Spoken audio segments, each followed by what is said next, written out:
देखिए, एक लीडर होता है, एक लोडर। अब लोडर लीडर की तुलना करना चाहे तो बड़ा अंतर है। और आप देख रहे हैं कि 26 तारीख से जिस तरह का रथ यात्रा का समर्थन, चाहे वो अम्बेडकर नगर का रहा हो, चाहे बनारस आजमगढ़ रहा हो, चाहे गाजीपुर रहा हो, चाहे आपके बस्ती रहा हो, बलरामपुर रहा हो, गोंडा रहा हो, अभी आपके देवरिया रहा हो, आज हम कुशीनगर हैं, कल हम मैनपुरी रहेंगे, परसों मिर्ज़ापुर रहेंगे। जिस तरह का अपार जन समर्थन मिल रहा है, तो कुछ लोगों की सियासत ख़त्म हो रही है। हिम्मत तो है नहीं है कि कोई ज़बान खोल दे। एक समान शिक्षा, अनिवार्य शिक्षा, सदन के अंदर पौने 6 साल से मैं हूँ, 403 विधायक हैं। किसी की हिम्मत नहीं है कि सदन के अंदर शिक्षा के सवाल पे 2 तरह की शिक्षा है, एक तरह की शिक्षा लागू हो, ये बोलने की हिम्मत नहीं है। हाई कोर्ट का आदेश है भर राज्यभर को अनुसूचित जनजाति में शामिल करने का। हिम्मत नहीं है कि सीएम से मिलने, वहाँ मिलने की हिम्मत नहीं है। इस समय जितने भी भर नेता खास तौर से हैं और पिछड़े नेता हैं, किसी दल में हों, सबके निशाने पर ओम प्रकाश राजभर है। एक समय था आप लगातार भाजपा पे हमलावर रहे, आज क्या वजह है? कुछ साफ नहीं, देखिए एक बात अब मैं तो फिर कह रहा हूँ, सत्ता में जब लोग रहते हैं तब वही ना बात कहा, तो उसमें तो सभी लोग आ गए कि खाली भाजपा है, सभी लोग हैं। देखिए सीधी सी बात है, राजनीति में आपने देखा कि अभी बिहार की अगर हम बात करें तो लालू और बीजेपी और नीतीश की बात देख लीजिए। राजनीति में हम संन्यास ले लेंगे लेकिन हम साथ नहीं जाएंगे, सरकार बना के चलाए। हम घर बैठ जाएंगे लेकिन सरकार नहीं बनाएंगे मिलके, बस चल रही है। भारतीय जनता पार्टी पीडीपी महबूबा मुफ्ती से समझौता नहीं करेंगे, समझौता भी हो गया, सरकार भी चली। यूपी में आप देख लीजिए, मुलायम सिंह और मायावती जी, सपा बसपा, 36 का आंकड़ा था लेकिन 63 हो गए।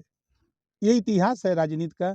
राजनीति में ना कोई किसी का दोस्त है ना दुश्मन। चुनाव आता है तो तमाम बाढ़ चलते हैं। नहीं, देखिए 2 सवाल आपने सवाल किया। 17-18 साल से हमारा संबंध माननीय ब्रजेश पाठक जी से है। जब वो बसपा में थे तब भी हम बसपा में थे। मैं मिनिस्टर बना तो वही मिनिस्टर थे बीजेपी में। 18 महीने मैं था, छोड़ दिया। हमारा संबंध उनसे है। हमारी पार्टी के शिवेंद्र सिंह यहीं हैं, इन्हीं का हॉस्पिटल था। पार्टी के नेता, इन्होंने कहा कि अगर स्वास्थ्य मंत्री आ जाते तो आपसे संबंध है। तो स्वास्थ्य मंत्री के हैसियत से हम लोग वहाँ, किसी पार्टी का मंच नहीं था, वो अस्पताल के उद्घाटन का मंच था। माननीय मुलायम सिंह यादव जी हॉस्पिटल में जूझ रहे हैं। हम तो ईश्वर से प्रार्थना करेंगे कि जल्दी वो ठीक हों, क्योंकि उनके जैसा नेता पिछड़े, दलित, वंचित, गरीब, कमज़ोर लोगों की लड़ाई लड़ने वाला बहुत लंबे अरसे के बाद पैदा होता है। अब देखिए, हम तो 22 के चुनाव में देखा, 1 सीट 2 सीट उनकी आई है। बहुजन समाज पार्टी 4 बार सत्ता में थी, उसके 1 आए हैं। हम तो 6 एमएलए जीत के आए हैं। तो अब वो पिछला जो रिकॉर्ड है, वो रिकॉर्ड ये बता रहा है कि अभी उत्तर प्रदेश में मेहनत करने की ज़रूरत है कांग्रेस को। में सत्ता की पार्टी भारतीय जनता पार्टी अकेले अपने दम पर सरकार नहीं बना पा रही है। राष्ट्रीय पार्टियां, चाहे वो सीपीएम हो, सीपीआई हो, बसपा हो, अकेले चुनाव मैदान में नहीं जा रहे हैं। 50 दलों की मिला करके केंद्र में सरकार है। हम यूपी में खड़े हैं, 3 दलों की मिला के सरकार है। बिहार में 2 दलों की सरकार है। गठबंधन का युग चल रहा है। अब हम आपसे झूठे कहें कि हम तोप हैं, पूरा उलाट देंगे। अगला गठबंधन बीजेपी से होगा आपका? अभी कोई गारंटी नहीं है कि किससे होगा।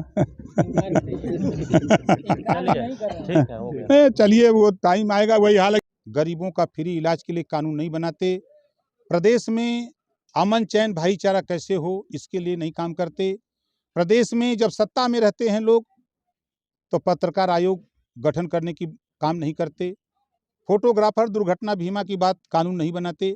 जो सत्ता से बाहर होते हैं तो फिर चट से शुरू कर देते हैं कि पुरानी पेंशन हम बहाल करेंगे।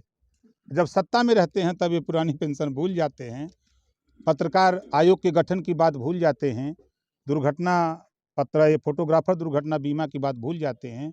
इस बात को लेकर जनता को हम सावधान कर रहे हैं कि अब तेरे बीच में नेता आवे तो ये सवाल अब उनसे पूछो कि जब सत्ता में रहते हो तो आप ये काम क्यों नहीं करते हो।